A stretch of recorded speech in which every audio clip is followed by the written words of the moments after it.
À la fin de l'année 1986, Elle Crafts, âgée de 39 ans, a disparu de son domicile à Newtown, dans le Connecticut. Étant une mère dévouée de 3 enfants et une employée fiable, sa disparition soudaine a suscité l'inquiétude. Au début, la police n'a pas pris l'affaire au sérieux, mais grâce à la pression des amis, de la famille et d'un détective privé, la terrible vérité derrière sa disparition a rapidement été révélée.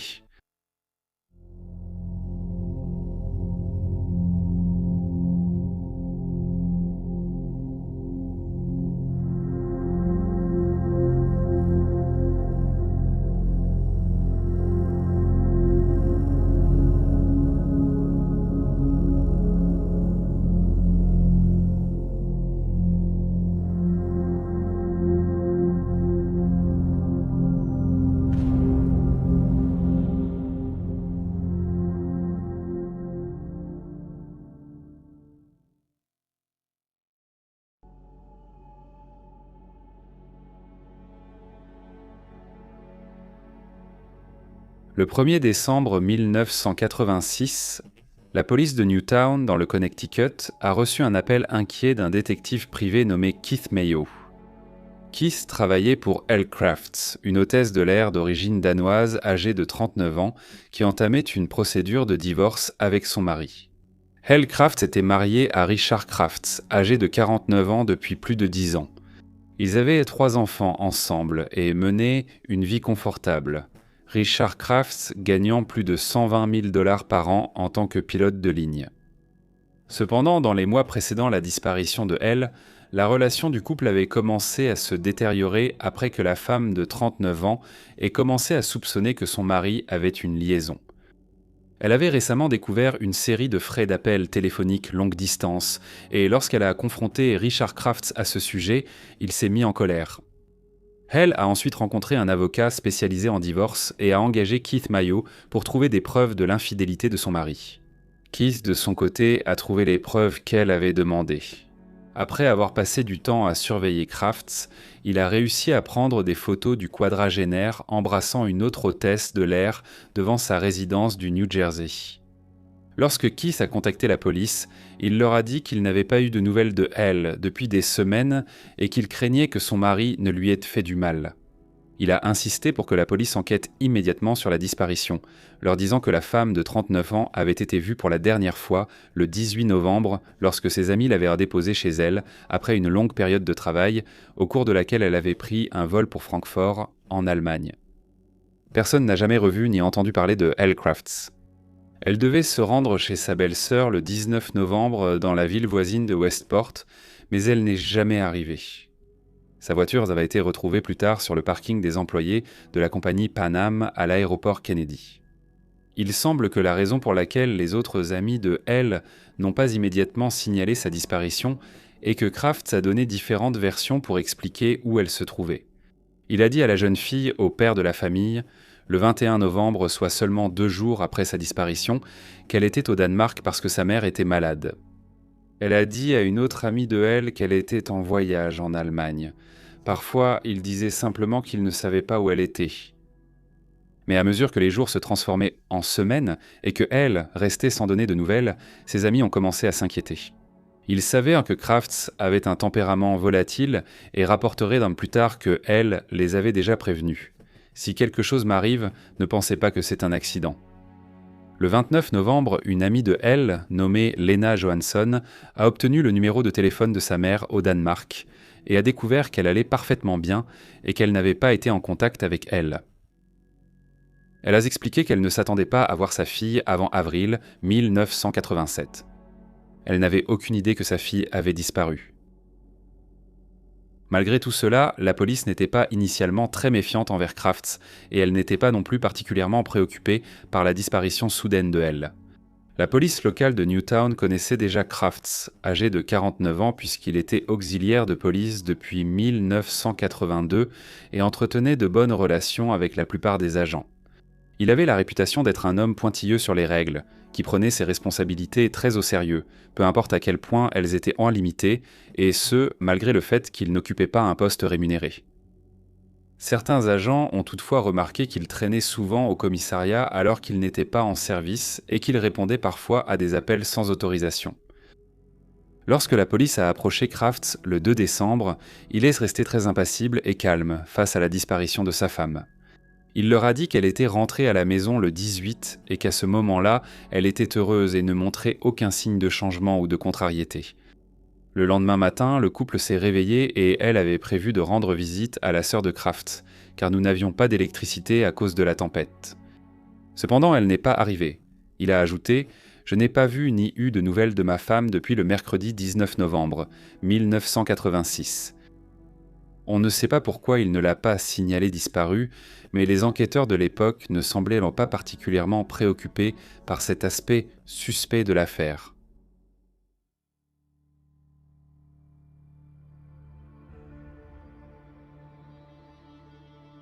La police a continué de ne pas donner la priorité à l'affaire de Elle pendant plusieurs jours après sa disparition, attribuant sa disparition à d'éventuels problèmes conjugaux. Ce n'est qu'en commençant à interroger ses proches qu'ils ont commencé à soupçonner que quelque chose n'allait pas. Car tous ses amis et sa famille étaient en accord sur un point. Elle n'aurait jamais abandonné ses jeunes enfants, surtout de manière aussi soudaine, sans s'assurer qu'ils seraient en sécurité et bien pris en charge. C'est à ce moment-là que les enquêteurs ont également appris que Crafts avait eu une série de liaisons extra-conjugales, ce qui était désormais bien connu parmi les plus proches de Elle. Lena Johansson, qui avait contacté la mère de Elle, a raconté à la police ce qu'elle savait, y compris l'avertissement glaçant que Elle avait donné avant de disparaître. Les autorités ont aussi découvert que les tensions dans le mariage ne venaient pas uniquement des liaisons. Apparemment, la situation était tendue depuis un moment. Crafts gérait les finances du couple, et, à ce titre, il faisait souvent de gros achats pour satisfaire sa passion de collectionneur d'armes à feu sans consulter Elle. Il possédait des dizaines d'armes, allant des fusils de chasse au revolver et magnum, des arbalètes et même des grenades. Il gardait les munitions pour toutes ces armes enfermées à la maison et consacrait son temps libre à nettoyer, polir et organiser sa collection.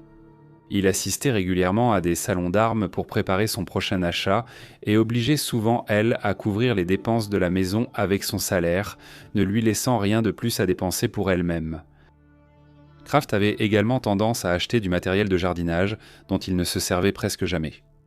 Il a déjà dépensé 25 000 $ pour une pelleteuse.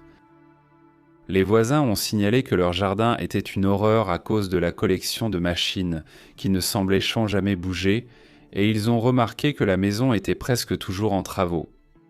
Une autre chose sur laquelle Crafts dépensait de l'argent, c'était des séminaires de formation coûteux qui l'informaient sur les procédures policières. Il a commencé à faire cela en 1986, après avoir rejoint le service de police de Southbury, où il ne recevait que 7 $ de l'heure, bien en dessous de ce qu'il gagnait comme pilote.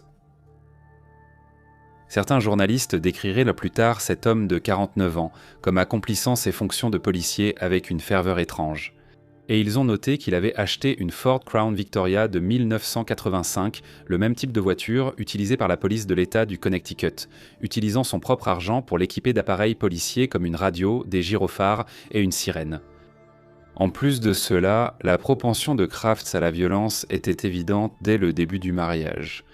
Elle a été vue plusieurs fois en public avec le visage couvert de bleu, au moins une amie ayant déclaré à la police que Crafts avait frappé sa femme à plusieurs reprises. Elle se souvenait aussi que Crafts l'avait très maltraitée pendant sa première grossesse, elle ayant dit à son amie qu'elle ne pardonnerait jamais à Crafts ce qu'il lui avait fait subir. Le manque d'intérêt de Crafts pour sa famille était un autre obstacle pour le couple. Selon les amis de Elle, après la naissance des enfants, il disparaissait souvent pendant plusieurs jours d'affilée. Il refusait de dire où il allait, se contentant de faire sa valise et de partir. Elle a déclaré qu'elle ne savait jamais s'il était parti pour affaires, à une exposition d'armes ou ailleurs. En revenant aux interrogatoires de la police, les enquêteurs ont finalement parlé avec la jeune fille, au père du couple, Don Thomas. Selon elle, le matin du 19 novembre, Crafts l'a réveillée à 6 heures et lui a dit qu'elle se rendait chez sa sœur à Westport et qu'il la rejoindrait tante là-bas plus tard. Dawn se souvient avoir trouvé cela étrange, car Newtown venait tout juste d'être frappé par une violente tempête de neige. L'état des routes rendrait la conduite difficile, et la visibilité était en plus très mauvaise. Kraft a affirmé qu'ils allaient à Westport parce que la tempête avait provoqué une panne de courant et il a insisté pour emmener les enfants là-bas immédiatement. Les 3 jeunes enfants ont été réveillés à 6h30 et installés dans la voiture familiale avec Dawn.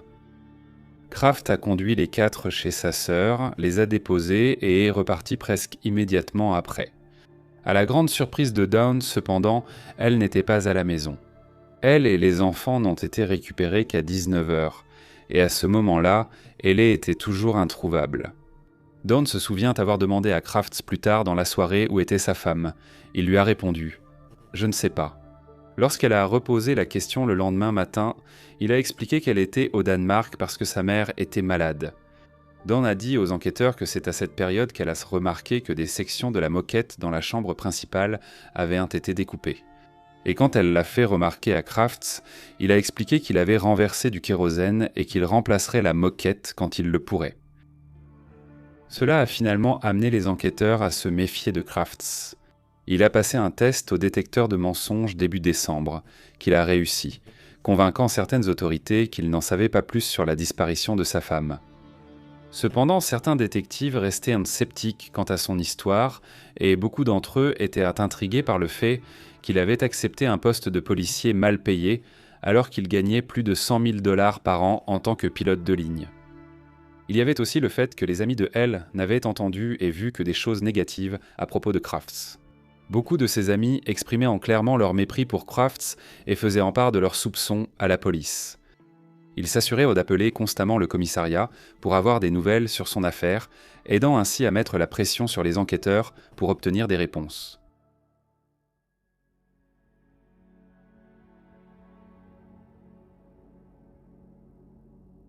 Crafts a été convoqué pour un autre entretien le 11 décembre.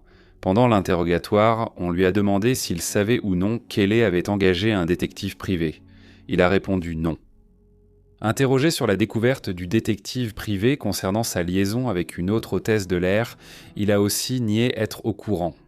On lui a demandé pourquoi sa femme aurait confié à ses amis qu'elle craignait de vous remettre les papiers du divorce et leur aurait demandé de vérifier si elle allait bien en cas de problème.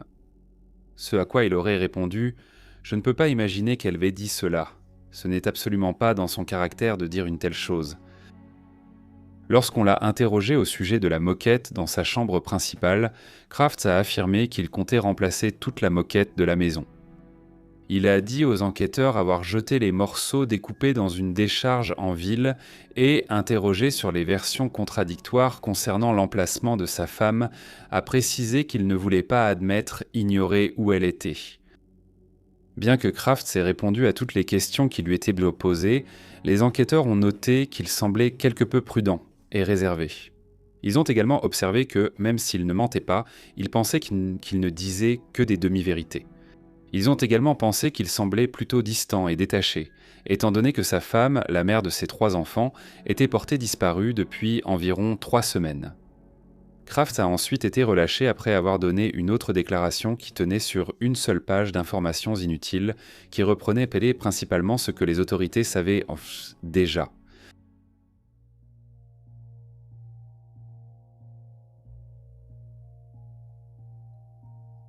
Gêné par la lenteur de la police et très méfiant envers le mari de Elle, l'enquêteur privé Keith Mayo a décidé de mener sa propre enquête sur la disparition de sa cliente.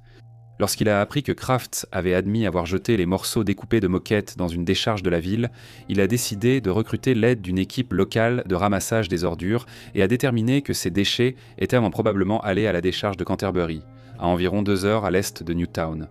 Il a rassemblé quelques bénévoles et, pendant plusieurs jours, ils ont cherché les morceaux manquants de moquette bleue. Ils ont finalement trouvé un morceau de moquette qui correspondait à celui de la chambre principale de Crafts. En y regardant de plus près, Keith a remarqué la tache sombre sur le tissu et a soupçonné qu'il pouvait s'agir de sang. Il a ensuite remis la preuve à la police, qu'il a envoyée à un laboratoire pour des analyses médico-légales. La presse a finalement eu vent de la disparition de Ella à cette époque, et un article a été publié dans le Danbury News Times le 17 décembre avec le titre « La police recherche une femme disparue de Newtown ». Bien que la police jugeait la disparition de Elle comme une affaire de personnes disparues, Keith Mayo a dit aux journalistes « Je ne pense pas qu'elle soit partie de son propre gré ». Il a ajouté « Je suis inquiet qu'ils s'y prennent morceau par morceau », en faisant référence au service de police de Newtown. Keith exprimait ouvertement ses critiques concernant la manière dont la police gérait l'affaire, ce qui a accru la pression sur les autorités. Le bureau du procureur de l'État a cherché à confier l'affaire aux enquêteurs de l'État du Connecticut. Peu après, les résultats médico-légaux sont arrivés sur le tapis retrouvé à la décharge. Le célèbre expert médico-légal, le docteur Henry Lee, travaillait au laboratoire à l'époque et a rapporté que, malgré tous leurs efforts, aucune des taches sur le tissu n'avait réagi positivement au test de sang. En raison de ce revers et de la pression croissante, l'affaire a été confiée aux détectives de l'unité des crimes majeurs du district Ouest, qui se sont immédiatement concentrés sur Richard Crafts. Les enquêteurs ont repris à zéro en examinant ce que Crafts avait fait dans les jours précédant la disparition de Ellie. En examinant ses relevés de cartes de crédit et de téléphone, ils ont découvert qu'il avait plusieurs factures sur sa Mastercard, montrant que le 13 novembre, il avait acheté un congélateur de grande capacité dans un magasin d'électroménager à Danbury pour 175 $. Il est allé le récupérer au magasin le 17 novembre. Il a également loué une machine non spécifiée chez Darien Rentals pour 900 $. Pour les détectives de l'unité des crimes majeurs, ce sont des signaux d'alarme majeurs. Pourquoi Crafts avait-il besoin d'un congélateur aussi grand? Et quel type de machine coûte près de 1000 $ à louer? Les autorités ont passé plusieurs jours à préparer un mandat de perquisition pour la maison que Crafts partageait auparavant avec sa femme, Ellie. Dans le mandat, les enquêteurs ont noté les histoires constamment changeantes de Crafts concernant la disparition de sa femme, les déclarations des amis de Ellie sur sa violence et la peur qu'elle avait de son mari, l'étrange apathie de Crafts face à sa disparition, ainsi que la déclaration donnée par la jeune fille au père du couple. Ils ont conclu qu'un acte violent s'était produit et que Crafts en savait plus qu'il ne le laissait paraître. Ils pensaient qu'ils trouveraient trembler les preuves dont ils avaient besoin à l'intérieur de la maison. Les forces de l'ordre ont rapidement appris que Crafts était en vacances avec ses enfants en Floride. Cela a poussé les enquêteurs à exécuter le mandat de perquisition le 25 décembre. Ils ont trouvé la maison en désordre. Il y avait des vêtements sales par terre, des couverts, de la vaisselle et d'autres plats non lavés empilés dans la cuisine et, de façon étrange, il y avait un matelas nu sur le sol du salon. Les tapis de la maison avaient déjà été retirés et les enquêteurs ont trouvé un congélateur, qu'ils ont fouillé, mais il n'y avait rien à l'intérieur. Ils ont appris peu de temps après que c'était l'ancien congélateur du couple, pas celui que Richard Crafts avait acheté récemment. Sa collection d'armes a rapidement été découverte, mise sous scellé, et pendant des jours, des experts médico-légaux ont examiné la maison à la recherche de preuves. Les autorités ont saisi la collection d'armes de Richard Crafts, des serviettes, des débarbouillettes, des échantillons de fibres et un matelas king size taché de sang avec sa literie. Des analyses supplémentaires ont montré que le sang des objets collectés correspondait à celui de Hélène, groupe O positif. Le docteur Henry Lee a dirigé l'examen médico-légal de la maison. Il a effectué des tests au luminol qui ont révélé la présence de sang à divers endroits dans le bâtiment. Bien que la fouille ait permis de recueillir des éléments de preuve intéressants, les enquêteurs n'étaient toujours pas plus avancés quant à l'endroit exact où se trouvait Helen Crafts. La semaine suivante, des progrès ont été faits lorsque la police a découvert que la machine louée par Crafts pour 900 $ était une déchiqueteuse à bois. Il avait récupéré l'appareil le 19 novembre, ce qui a amené les enquêteurs à soupçonner qu'il ne l'avait pas utilisé pour de simples tâches de broyage de bois. Le 30 décembre, ils ont retrouvé Joseph Hine, un employé des services publics qui avait déneigé la nuit du 20 novembre pendant la forte tempête. Il a raconté aux enquêteurs qu'aux alentours de 3h30 du matin, il était passé devant une fourgonnette sur le bord de la route, phares éteints, avec un grand broyeur de bois attaché à l'arrière. Il a aperçu un homme, vraisemblablement le conducteur, près de l'arrière du camion. Il est passé sans y prêter vraiment attention, mais il est revenu 2 heures plus tard pour constater que le véhicule était toujours là, se souvenant « Je n'ai vu personne dans ou autour du camion ou du broyeur ». L'arrière de la benne était ouvert, laissant voir des copeaux de bois à l'intérieur. Il se souvient avoir trouvé étrange que quelqu'un broyait du bois à 5h30 du matin, en plein milieu d'une tempête. Joseph a ensuite indiqué aux enquêteurs où il avait vu le camion cette nuit-là, permettant ainsi aux autorités de découvrir des tas de copeaux de bois le long de la berge. Les détectives ont trouvé du plastique vert et des lambeaux de papier mélangés aux copeaux. Un morceau de papier portait l'inscription « Mademoiselle L.L. Crafts, 5 Newfield Lane, Newtown, Connecticut ». Ils ont rapidement fait appel à une équipe de recherche qui a fouillé la zone et trouvé d'autres morceaux de papier portant le nom de L.A., des mèches de cheveux blonds, du tissu et des vêtements, des fragments d'os et d'autres matériaux non identifiés. Les morceaux passés dans la déchiqueteuse et les preuves ont été rassemblées et la police a rapidement saisi la déchiqueteuse à bois louée par Crafts. Des plongeurs ont également été envoyés dans la rivière et bien que les températures glaciales aient rendu difficile leur immersion prolongée, ils ont pu recueillir quelques éléments de preuve, dont une tronçonneuse dont le numéro de série avait été limé. Dans les jours qui ont suivi, les enquêteurs sur Terre ont trouvé d'autres preuves troublantes, notamment un orteil humain, un fragment de doigt et un morceau de dent. Le docteur Henry Lee a déclaré qu'à la fin des recherches, plus de 2600 mèches de cheveux blonds avaient été retrouvées, ainsi que 69 éclats d'os humains, 5 gouttes de sang humain, 2 dents, un morceau de crâne humain, 85 grammes de tissu humain, une partie de doigt humain, un ongle et une portion d'ongle de pied humain.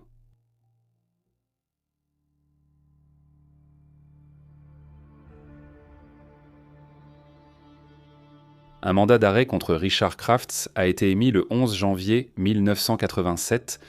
La police a encerclé son domicile à 21h ce soir-là et l'a appelé, lui ordonnant de sortir et de se rendre. D'après les rapports, Crafts aurait répondu « Je suis fatigué, je m'en occuperai demain matin ». Lorsque la police a insisté pour qu'il sorte, il se serait mis en colère et aurait crié « Ne me rappelez pas » avant de raccrocher. Après plusieurs autres appels téléphoniques, Crafts est finalement sorti après 0h30 et a été arrêté. Pendant ce temps, les enquêteurs ont continué à fouiller les rives du lac Zoa ainsi que le plan d'eau lui-même. À ce moment-là, ils avaient élaboré une théorie sur ce qui aurait pu arriver à L.A. Crafts.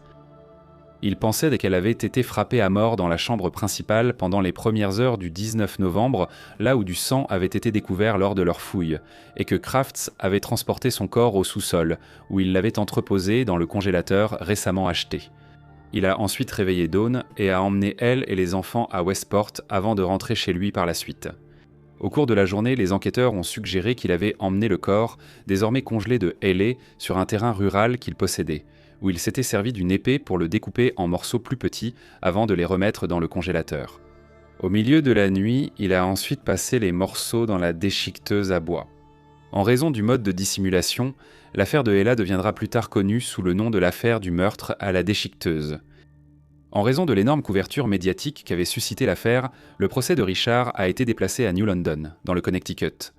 L'accusation a fait témoigner de nombreux experts médico-légaux, dont le docteur Henry Lee, qui a pu déterminer que 65 fragments d'os retrouvés avaient été coupés avec une lame lourde produisant une force à la fois tranchante et écrasante.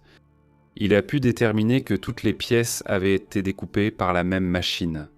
La tronçonneuse qui avait été retrouvée au fond de la rivière portait également de nombreuses preuves ADN, notamment des tissus humains, du sang, des cheveux et des fibres bleues correspondant à la moquette de la chambre principale. Le numéro de série a également été restauré par les techniciens malgré la tentative de l'effacer, ce qui a montré qu'il correspondait à celui que Richard avait acheté en 1981 pour plus de $600. Les enquêteurs avaient retrouvé ce reçu grâce à Kate Mayo, à qui Haley avait remis une boîte de documents et de papiers en lui disant qu'il appartenait à son mari.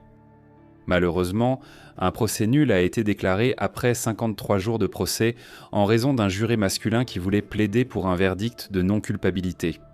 Lorsque les autres jurés ont essayé de lui expliquer les preuves et leurs raisonnements pour lesquels il devait être déclaré coupable, il aurait cessé de coopérer et refusé de continuer à participer au procès. Les autres jurés se sont ensuite plaints de lui auprès des médias, l'un d'eux déclarant que c'était comme raisonner avec un enfant. Heureusement, un second procès a eu lieu, qui s'est terminé par la condamnation de Richard le 21 novembre 1989. Le jury a délibéré pendant seulement 8 heures, et un juré a ensuite déclaré aux journalistes que c'était l'énorme quantité de preuves qui les avait convaincus. Il a été condamné à 50 ans de prison.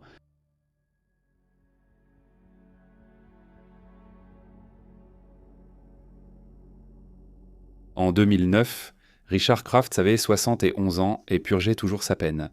Il était le prisonnier numéro 152 724 et était incarcéré à la McDougall Walker Correctional Institution, un établissement de haute et maximale sécurité à Suffield, dans le Connecticut. À cette époque, il n'avait reçu que 2 avertissements disciplinaires, tous 2 pour possession de contrebande. En janvier 2020, il a été annoncé que, âgé de 82 ans, il avait été transféré dans une maison de transition dans le cadre d'un programme de logement transitoire pour les anciens combattants à Bridgeport, dans le Connecticut. Bien qu'il ait été condamné à 50 ans de prison, il a été libéré plus tôt pour de nombreuses raisons, mais principalement en raison d'une ancienne loi sur la peine appelée Statutory Good Time.